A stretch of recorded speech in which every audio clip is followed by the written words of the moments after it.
Exactly 20 years ago, Kia introduced the Sedona minivan to the States. It was introduced during a time where American families were paying well over MSRP in order to get their hands on something like a Honda Odyssey. Now, obviously, a lot has changed in the last 20 years, including what American families want. Back then, everybody wanted a minivan. Nowadays, everybody wants an SUV like Kia's own Telluride, which they like to call internally the Celluride. Now, to address consumers' changes in their preferences, Kia is introducing an all-new version of the Sedona for 2022. In fact, it's so new that it doesn't even have the same name as that vehicle. This is the all-new Carnival MPV. MPV stands for multi-purpose vehicle. And underneath the chassis, we've got an all-new platform. We've got sleek new SUV-like Telluride-inspired styling and a completely new interior that should do a lot of luxury brands proud with its copious amounts of technology that you'll find on the inside. So if you guys are looking for the ultimate family vehicle and you want to drive around a minivan that doesn't look like a minivan, how does the new 2022 Carnival MPV stack up? Stay tuned to find out.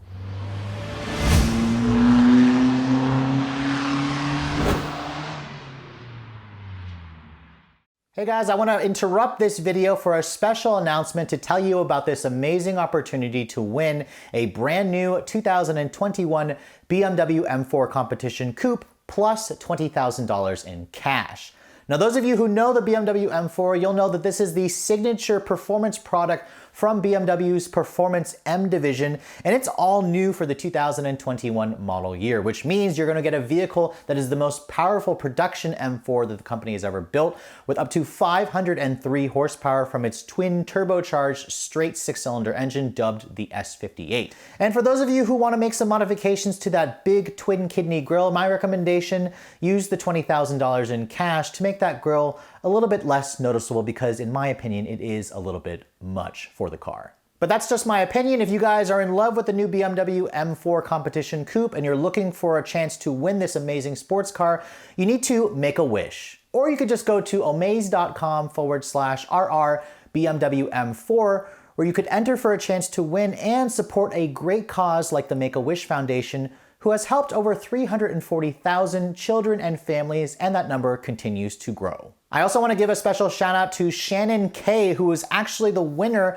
of our shout out back in January, and she was able to pick up a brand new custom built 2021 Ford F-250 Super Duty diesel. But once again, if you guys are looking for a chance to win this amazing BMW sports car, please be sure to visit omaze.com/RR BMW M4 for a chance to win. And now let's get back to the video.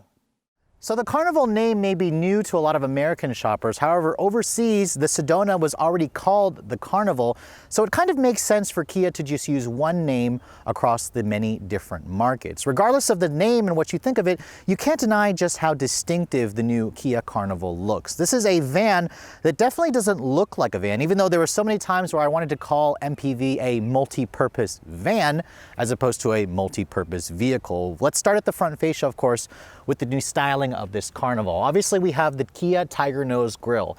It is definitely the defining factor of the front end. I really like the way it looks. It's very SUV-like in its proportions. However, we can't talk about this front fascia without mentioning the new Kia logo. It definitely looks a lot more premium in my eyes versus the old Kia logo, versus that oval where it had Kia spelled out. Some of you have definitely noticed that it kind of looks like it says KN. In fact, when they first dropped this vehicle at my house, I literally said, it looks like a KN. What the heck does KN mean? However, the more I look at it, the more I like how Kia has finished it with kind of a brushed aluminum look for the actual lettering. It definitely suits the front end of this vehicle, and I'm really looking forward to seeing that new logo on many, many different Kia products to come. The full LED headlights that you see here are included when you guys go for this top-of-the-line tester. It's an SX Prestige. All the other Carnival trims will have LED headlights, but you will not get the LED turn signals. All of them will have the LED daytime running lights. You'll also have like LED accents here, LED low and high beams. And then if you guys go for an SX trim and up, you'll have LED fog lights down here. There are a couple of fake vents and other functional vents, some silver trim here and there. But overall, let me know in the comments below what you think of the styling. Let me know if you think it looks like an SUV or if it clearly looks like a minivan. Now, from this angle of the Carnival MPV, if you couldn't tell this is a minivan, you may want to get your eyes checked. It definitely has that boxy look. You can see the sliding door track, which Kia shamelessly did not hide under the window track like some of its competitors, but really I do see some crossover-like proportions, but I also can tell instantly it's got sliding doors. This is a minivan, which again is not a bad thing. Now that this rides on a new platform, Kia of course was able to extend the overall length of the Carnival. At 203 inches long, this is around the longer entries in the segment. It gives the Carnival the most interior space and cargo space in the segment. At least that's what Kia likes to tell us. I also like how the SX trim includes some things like the roof rails with the silver paint that kind of, again, reminds me of an SUV. There's also a really nice little accent piece between the second and third row with kind of a texturized aluminum look. I think that's a pretty cool, nifty little trick. And then of course the wheels, my tester here being an SX Prestige, comes with these 19-inch black finished wheels wrapped in 235/55 with tires. If you guys go for a lower trim, an LX or an LX seating package model, you'll have a smaller 17-inch wheel. These 19s even have a big meaty sidewall to give it, again, a tougher crossover-like look. You have a four-wheel independent suspension. However, if you guys think this has the ground clearance of a crossover, you'd be sadly mistaken, because Kia says it only has 6.8 inches of ground clearance. In fact, all-wheel drive isn't even available on this car for now. Kia says there's a possibility they could add it. It just depends, of course, on dealer demand. Now, the SX model also includes things like these silver painted or silver accented trim pieces around the door handles, and of course the lower side sills. You have this turn signal repeater that's LED in the side mirrors, which is nice. And then the doors have that feature where if I have the key fob on me, I can kind of stand by this door, the other side, or the rear, and it'll open automatically. The dual power sliding doors are actually standard even on the base model, which is definitely a nice feature that some competitors make you pay extra for. Now at the rear, the new Carnival definitely has a very distinctive look. This is probably my favorite angle of the vehicle. I like how the new Kia logo is very nicely integrated. You have these complete wraparound LED taillights. They're kind of a multi-function LED. These taillights are included on the SX Prestige, where you'll have an LED accent here for the taillight, for the brake light. The lower trims, including the SX, have just an incandescent combination taillight. So this is probably the more premium option. I'd highly recommend that. I also find the Carnival lettering here at the back interesting. I'm surprised it's in a cursive script. It definitely looks a little more old school, a little bit more traditional, but I guess Kia also wanted to make it look a little bit more fun. No visible exhaust tips. You have kind of this fake aluminum look, skid plate look on the rear bumper. Your turn signals are down here. It's just an incandescent design, which kind of makes me sad. The tag lights are also just an incandescent bulb, so I imagine a lot of owners may end up replacing that. Now, I mentioned earlier power liftgate, where it's the hands-free function. So if I stand back here with the fob in my hand or in my pocket, it'll beep 3 times and it'll open up the fob for me. You want to go for an EX trim to get this smart tailgate. So again, it might be worth it to step up to that specific trim level. Now, looking at the cargo area, this is where Kia claims they have best-in-class numbers back here, because minivans very much succeed at delivering both people and of course their stuff. And with the third row seat up like this, you're going to get just over 40 cubic feet of space. 40 cubic feet of space is around 8 cubic feet more than what you're going to find in something like the Sienna, the Odyssey, and of course the new Pacifica. And like a lot of its competitors, you have a third row that folds directly into the floor, and Kia makes it pretty easy to do so. You literally just pull on these straps here. So you first pull the number 2 strap, then pull the number 1 strap, and you can see the seat will kind of come back down into its little well. And when you put the seats down, it actually creates a relatively good flat load floor. And with these seats down, Kia says you get around 86 cubic feet of space. 86 cubic feet of space makes it more cavernous than even the mid-size SUVs like something like a Honda Pilot or Kia's own Telluride. Now, if you take out those second row seats, now my tester here being the SX Prestige has those lounge chairs. Those are not removable. So if you want maximum cargo, you're not going to want to choose this trim because you cannot take those seats out. You can only just push them forward. But if you have the lower trims, Kia says if you pull out the second row seats, you get a maximum of 145 cubic feet of space. 145 cubic feet of space is around 5 cubic feet more than its competitors, and it makes this more cavernous in terms of cargo area versus something like a Chevy Suburban. A Chevy Suburban, which has a crap ton amount of space, this Carnival has more cargo space when you take out all the seats. So Kia obviously succeeded at making the exterior of the Carnival appear more crossover-like. However, the interior, this is where a lot of buyers demand the most tech-focused interior, the most spacious cabins, and I think Kia has actually delivered that with this new Carnival. As you can see, my tester has a really interesting two-tone combination. This is called the Tuscan Brown with the black two-tone interior with some aluminum look trim or real aluminum trim. I love this interior color combination with the two-tone, the contrasting stitching, the black leather. The seats are full power. These are leather, of course, the real leather on the SX Prestige model. The EX and up trims will have their fake leather and then cloth seats on the base trim. I also love how the seats allow you to adjust the passenger side here with these two buttons. I think that's a really great feature that they kind of took from Genesis. These seats also adjust in like 12 different ways and have a two-way lumbar, and you have two-person memory. They're also heated and cooled, so this is all very nice. Now, shutting the door, I have a nice solid sounding thunk, so that again gives you an impression of quality. The horn could sound a little meatier. It's a little bit of a puny sounding horn considering the size of this vehicle. Now, here's the key fob for the Carnival. It's the current key fob from Kia with separate buttons for the remote start and the button, of course, to open and close the sliding doors. Kia puts the start-stop button over here on the dash. And you can see here, this is very Mercedes-like here. The two 12.3-inch monitors, one here, of course, in the instrument panel, and one over here, of course, for the infotainment system. The base LX versions will have an 8-inch touchscreen with standard Apple CarPlay and Android Auto. The EX and up trims will upgrade you to this 12.3-inch screen. You can also do a split screen here on the CarPlay if you want to have audio information or GPS, something else if you don't want to take up the entire screen here. This only comes on the SX Prestige model. It looks fantastic. It's also interchangeable slightly. If I cycle between the different drive modes, you can see it changes the way the gauges look.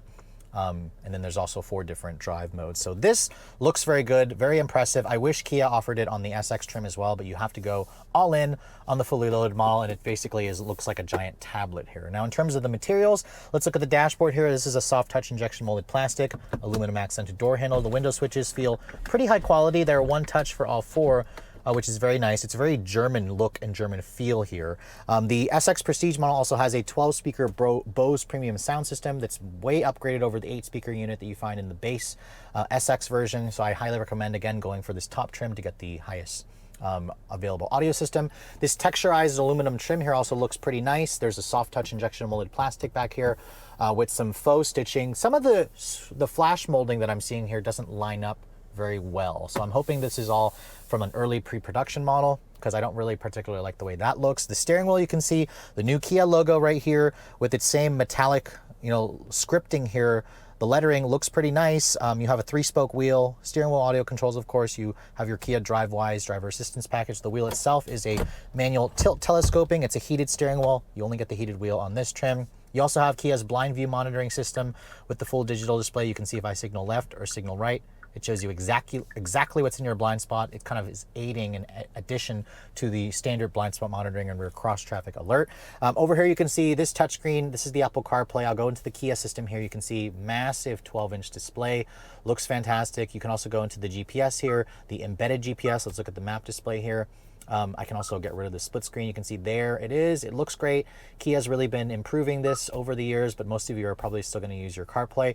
Passenger view is an interesting option here that you get on the EX and up trims. This allows you to utilize the camera that's in the ceiling of this vehicle, kind of like what Honda has and Chrysler has. You can see exactly what your rear seat passengers are doing if you have a sleeping infant back there. You also have a cabin talk feature, or passenger talk. Cabin talk is what Honda calls it, where you can basically use a microphone to project your voice into the rear seat of the vehicle, so you don't have to scream to talk to your kids back there or talk to your rear seat passengers. This is the usual Kia Yuvo infotainment system. It has those sounds of nature, calming, noises that you can play throughout the cabin if you guys, want to try to have like a zen, your own little zen inside the interior. The Bose stereo, again, sounds really good when you're doing that. The rest of the controls here, there's your radio controls. You can see that is an interesting look. Hyundai and Kia has been doing this in all their newest infotainment products. It kind of looks like light bulbs, old school light bulbs. It's all very interesting. Your presets are down there, of course. This is all relatively easy to use. It's a very good distance from my hand. It's a very responsive touchscreen, so I have no complaints with this. I love how Kia decided to go with the largest infotainment system in the business. That's just a huge plus for me. Now, there's a view button over here. You get a full 360 camera on the SX trims and up. This gives you a full 360 perimeter scan. This is, of course, very nice. Gives you a top-down view, so you don't have to curb your wheels. A side view. Every time you put the vehicle control reverse, it gives you a backup camera, of course. So in addition to the 360, Over here you can see you've got tri-zone climate control, you've got a volume knob and a tuning knob, which is nice. Some of the buttons are touch sensitive, but I think Kia also gave you a good amount of actual hard buttons and toggles, which is nice. You have a wireless phone charger there, and you have three USB ports. Surprisingly, Kia does not use the newer USB-A ports, just the USB-C. This controls your 8-speed automatic. I like how it's a traditional shifter as opposed to an electronic shifter. Electronic parking brake, however, your drive mode selector there, and then you have your heated and cooled seat button right here, heated wheel. There's an empty button over here. I'm surprised there is an empty button at this price point with how high a trim this is. Nice padded armrest right here. Big center console area over here, although Kia doesn't offer like a fridge and they don't offer Wi-Fi. There's no there's no Wi-Fi hotspot in this vehicle. There's no head-up display. So those are a couple of features that Kia is missing versus some of its competitors. I do love the real leather seats in this car. They feel a little bit more plush versus the fake leather in some of the other trims, the lower trims. When you open this up, you can see the glove box is a bin style. It's damped but not lined with felt. It's a pretty good size. And then above me, dual sunroofs only come on this model, although it's not a big continuous piece because you have some stuff over here for the rear seat camera, but this sunroof is pretty nice. Keep in mind you have to go for this top of the line trim to even get a sunroof. The other trims don't offer a sunroof even as an option. So overall, the interior, huge improvement, definitely best in class, but it is missing some features. I kind of wish it had the Wi-Fi hotspot. That's something that you can get in something like the Chrysler Pacifica, and a heads-up display would also be nice. But other than that, I'm nitpicking here. This is a really nice cabin that has probably the best infotainment touchscreen that you'll find in the business. Now, the previous generation Kia Sedona definitely set the standard for a second row that had kind of like a lounge style seating. As you can see for this new Carnival, Kia has basically taken it up one notch. Now, first of all, if you don't plan to use the lounge style seating part, Kia says you get around 40.5 inches of legroom in the second row. 40.5 inches is essentially the same as what you're gonna get in the first row. The third row offers around 35.6 inches of legroom. That's pretty comparable, of course, to something like a Honda Civic. Now, getting back here into the lounge seats, this is going to show a lot of firsts for me because these seats are power recline and they also slide forward and back. However, that part is more of a manual design. The second row as well is heated and cooled. I haven't seen that before in any other minivan. This is kind of taking a little playbook here from the Kia Telluride that offers the second row heated and cooled seats. I love these captain's chairs. Kia also offers an 8-passenger configuration. If you guys don't want, the captain's chairs, the 8-passenger configuration I actually have as well has a little flip down part where you can kind of create 2 makeshift captain's chairs if you guys don't want the actual full captain's chairs. Remember, these seats don't actually come out, so that's something to keep in mind. And as you can see, they have a little lever here where I can slide the seat forward and back, which is nice. I can also push the seat side to side. The side to side part definitely allows you to get the max recline feature. There's actually a little bumper on the back of the seat to keep from hitting the door panel back here when you have it slid over to the right, because if you slide it all the way back right now, it won't let you. There's a little bumper there that keeps you from hitting the actual and scratching the interior. Now, sliding it over to the left here and then sliding this all the way back, you can see, look at the legroom back here. This is pretty awesome. And then there's a little button right here that I push, and this goes into a recline function. This literally reminds me of my favorite living room chair, maybe even those recliner chairs that you find at the movie theaters. I mean, this is nice. And then there's a nice little foot ottoman area, or a power foot ottoman that comes up. Oh, this is really nice. I mean, you could take a nap back here while you're waiting for your kids to get out of school, for example. Or if you're just kind of going down the road, you've got mom and dad driving up front, you can basically just relax back here, cross your legs, and just take a nap. And these seats are really comfortable. I mean, I kind of wish that Kia put a little bit more of a plusher headrest here, kind of similar to the pillow headrest you find in the Pacifica Pinnacle. Ooh, but you can't do this in the Pacifica. This is really nice. I mean, I would probably choose this option just to get this package. But again, the seats themselves are very versatile. They have the child seat latch anchors, of course, and you have a power recline function. I mean, what other vehicle in this segment, what other vehicle that doesn't cost 6 figures offers this kind of customization with the seats? I mean, this is really cool, and it gives, you a reason to choose the Carnival over an SUV, because you can't get this kind of versatility in an SUV. Now, the downside to this seat is I can't actually push the seat forward and back to kind of give me access to the third row. Like the 8-passenger model has a lever where you can fold the seat forward. Instead, to get back into the third row, I have to actually go through the center here and move the seat. So if I go through the center here and get back here, you can see the space back here is actually pretty good. 35.6 inches of legroom. This is pretty comparable to a lot of compact cars. There are 2 USB ports over here, 2 more in the front. These seats, however, aren't heated or cooled in the third row. You do have rear seat vents, you have LED lighting, and you also have rear seat sunshades back here, which is nice. But overall, every seat in the new Carnival is adult friendly. And I think that's one of the reasons why you're going to want to choose a minivan. You just can't do this even in those big SUVs like a Telluride or a Pilot or especially a Highlander. Now, underneath the hood of the new Carnival, Kia also keeps it pretty simple. There's just one powertrain option for now. It's the company's 3.5-liter naturally aspirated V6 with their gasoline direct injection. It's part of their SmartStream engine family. Now, technically, this V6 is new for the Carnival because previously Kia, the Sedona, had a 3.3-liter V6, which made 276 horsepower. The Telluride has a bigger 3.8-liter V6. So this splits the difference between the two. However, it matches the output of the 3.8, so it makes 290 horsepower and 262 pound-feet of torque. Those numbers actually Kia claims are best in class. This has 3 more horsepower, of course, versus the Chrysler Pacifica, and more horsepower than the Sienna and, of course, the Honda Odyssey. Now, sadly, Kia does not offer all-wheel drive on the Carnival. It only comes with front-wheel drive, and you get one transmission. It's an 8-speed Kia design transmission, so it's an in-house design transmission. And fuel economy is rated at 19 in the city, 26 on the highway, around 22 combined. That figure is around 10 mpg less than what you're going to find in something like the Toyota Sienna, which only comes as a hybrid. However, this has, again, 290 horsepower, so significantly more horsepower than something like the hybrid Toyota Sienna. Now, if you guys are planning to tow, minivan owners tend to do that. This will tow a maximum of 3,500 pounds, so that's very class competitive. And the new Carnival is a relatively heavy vehicle. The SX Prestige that I'm showing you here weighs in at around 4,700 pounds.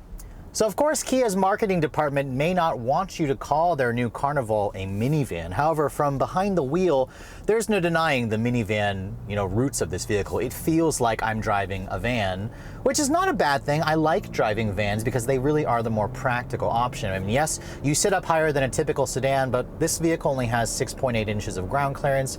You have a nice commanding view of the road. I love the low dashboard in this car where gives you a really excellent view out of the front, good view out of the side. This A-pillar here is a little bit on the thick side, but remember, this car has the blind view camera, so if you signal left or right, it shows you exactly what's in your blind spot. The visibility in this car is excellent, and the other thing I'm loving are these massive 12.3-inch displays. I mean, this is what I'm talking about here, Kia. I was disappointed that Toyota only went with a 9-inch display in the new Sienna. Honda's got that puny little 8-inch display, and then of course Chrysler had the bigger one with the 10.1-inch Uconnect 5 display, which still isn't the 12.3-inch twin digital displays. I mean, it feels like I'm in a Mercedes in this car with the way the instrument panel is kind of laid out in this vehicle. It is very, very impressive. I'm loving the way this feels.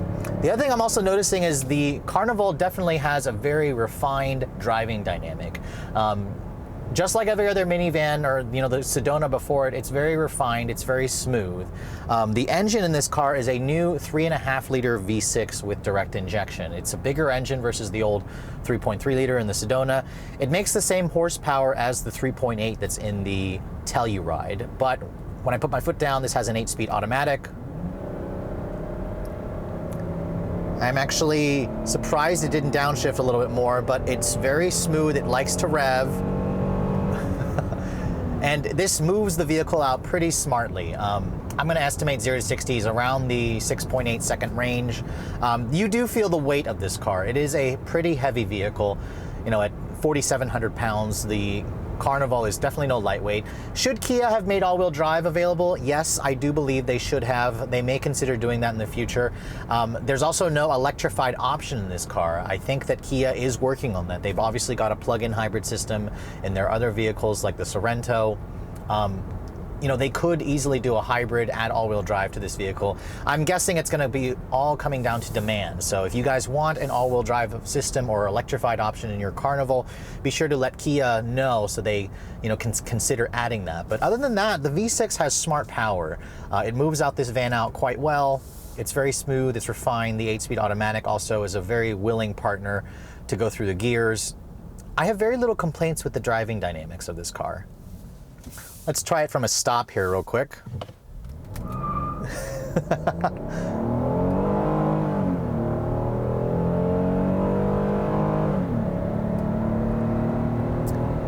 And yes, it is front-wheel drive with a 290 horsepower V6, so it will spin the tires out a little bit when you floor it from a stop. That is normal. That is very much like the Honda Odyssey competitor, or if you get a Chrysler Pacifica without all-wheel drive. But this 8-speed is far better transmission than the 9-speed in the Pacifica.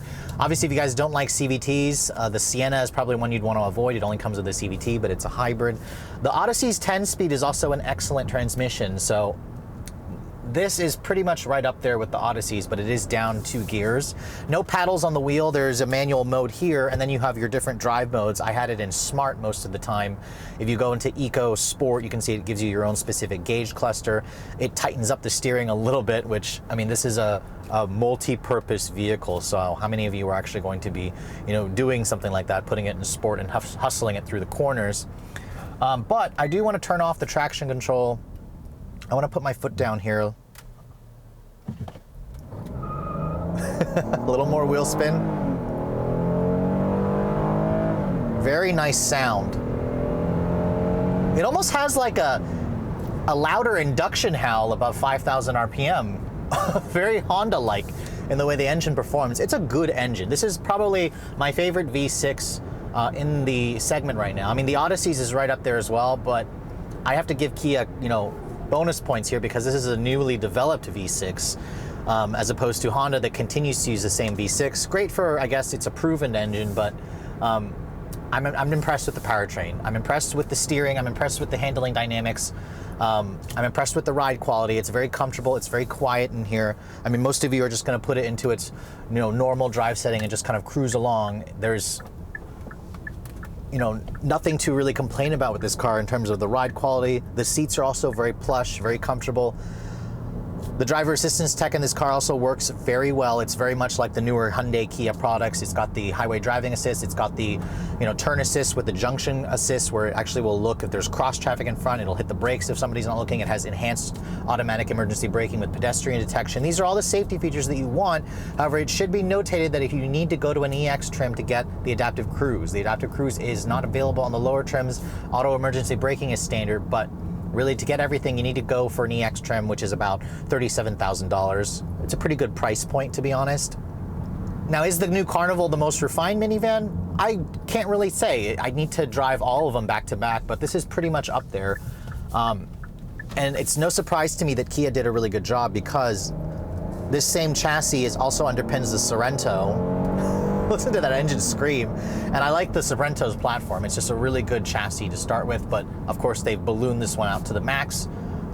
And you know what? I'm also getting used to the Kia logo. That strange KN was weird at first when I saw it, but I'm impressed. Now, in terms of fuel economy, I only have this vehicle for a very short loan.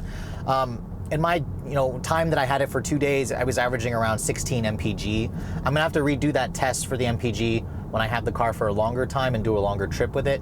But other than that, very, very impressive vehicle. It just drives how you expect, a family vehicle to drive. But I do hope that Kia adds all-wheel drive soon to the options list. Now, if you look at the sales figures of the Sedona back in 2020, Kia managed to move around 15,000 units in America for that year. 15,000 units is definitely not a lot. It's been a relatively consistent number. However, at their peak, Kia managed to move around 60,000 units back in 2004. So you can clearly see that the market is shrinking for the minivan segment, but that doesn't mean there aren't a lot of good options out there. And after spending the last couple of days with the new 2022 Carnival, I'm pretty pleased to report that this is now one of my favorites in terms of minivans in the segment. I mean, yes, if you want the best fuel economy, you might want to go for the Toyota Sienna, but its interior tech features still kind of disappoint, especially compared to vehicles like the Pacifica and of course this new Carnival. If you want the plug-in hybrid aspect and the versatile stow-and-go seating, you're going to want to get the Chrysler Pacifica because it's still the only one that offers the fold into the floor second row seats. If you guys go for the non-hybrid, that's probably one that I would go for if I constantly had to actually put a lot of stuff in the vehicle where I don't want to have to take out the second row. However, the 9-speed auto in the Chrysler is still not my favorite. The Odyssey is a decent, well-rounded vehicle. However, its interior tech, again, is a huge letdown, and the fact that Honda doesn't offer all-wheel drive kind of limits its appeal to buyers in colder climates who constantly experience the snow. Now, of course, the Carnival, again, doesn't offer all-wheel drive like the Honda Odyssey. However, what the Carnival does offer is probably one of the most luxurious interiors you're going to find, especially this SX Prestige model with the Mercedes-like interior screens. It's the best in the segment. You also have that second row VIP lounge style seating, which is really, really nice, nicer than even the Chrysler Pacifica Pinnacle with those plush pillows that you probably are going to get lost if you guys actually buy one of those vehicles. Really, to me, I think Kia has nailed it with the Carnival because it offers a nice blend of everything that buyers are looking for: technology, luxury, comfort, economy, power, style. This definitely doesn't look like just a mundane minivan. It has more of a crossover, kind of a cooler vibe to it. And once I think Kia offers an electrified option, once they offer an all-wheel drive option, it's really going to make the Carnival even more appealing. And it may even sway some buyers who are looking at a Telluride, because the technology and the space in the Carnival is better versus what you find in Kia's current Telluride. And I imagine the company is going to rectify that with the next generation model. But if you guys want something that's the ultimate family hauler and it kind of captures the swagger that we find in the Telluride in something that's a lot more fun, like this Carnival name, I definitely suggest that you put this at the very top of your list. Now, with all that said, what is this new Carnival going to cost if you guys are looking to buy one of these? Well, these started around $2,000 more than the old Sedona. At a starting price of $32,100 for the base LX, it is a reasonably priced vehicle that's priced in line with most of its competitors. I recommend, however, stepping up to go to the EX trim for $5,000. That's going to give you features like the tri-zone climate control, the 12-inch display, the power liftgate, the adaptive cruise control. You're going to want to spend that, of course, to go for most of the options that buyers are looking for nowadays. If you guys go to the SX trim, like the other one that Kia gave me, that one had the rear seat entertainment system, the 10-inch displays, the 19-inch wheels, this different styling treatments. This SX Prestige has everything. So if you want the dual panel sunroof or the dual moonroofs, you're going to want to go for this model. It also has the full LED head and tail lights and the real leather trim, the heated and cooled seats, that VIP lounge seating. At $47,700 plus $500, of course, for this Astra blue color, it does make the Carnival, of course, expensive. It's around the same price as a fully loaded Telluride, but this is a couple grand cheaper than something like the Sienna fully loaded, the Chrysler Pacifica fully loaded. It's around the same price as the Odyssey. Kia is kind of doing the Honda thing, whereas you buy the trim level, it comes standard with everything. You don't have to add in all these complicated options like some competitors. So Kia, again, likes to keep it simple. And this is definitely now my favorite multi-purpose minivan that you're gonna find in the segment. And this one should definitely be at the very top of your list. But with all that said, I hope you guys have enjoyed my full overview on the 2022 Kia Carnival MPV. If you're also looking to see the latest cars I'm testing, be sure to follow me on Instagram at Redline_reviews. Like us on Facebook. And as always, guys, please keep subscribing to the Redline Reviews YouTube channel for all the latest reviews. Thank you so much for watching. I'll catch you all in the next video.